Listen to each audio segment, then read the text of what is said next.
भाई लोग हम आए हैं आज स्प्लिट एसी की नॉट कूलिंग की कंप्लेंट पे। हमने एसी चेक किया, एसी में गैस नहीं निकली। अब हमने आउटडोर यूनिट में प्रेशर होल्ड किया है और लीक चेक कर रहे हैं। और ये देख सकते हैं जैसे कि आप, हमें कंडेंसर कोयल में लीकेज मिली है। कंडेंसर कोयल की क्वालिटी काफ़ी पुअर होने के कारण इसमें लीकेज बनी है। यहाँ पानी डालो। गैस हाई प्रेशर दे रही है कंपनी, लेकिन कॉपर की क्वालिटी घटा रही है।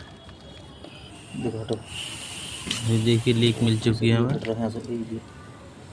अभी इसको रिपेयर करने का काम करेंगे हम। ये देखिए छोड़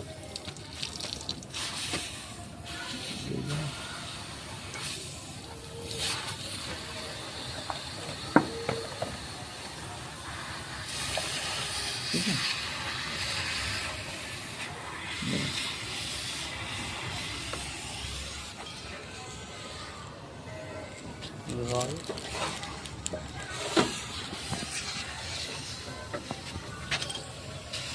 ये रहा रिपोर्ट।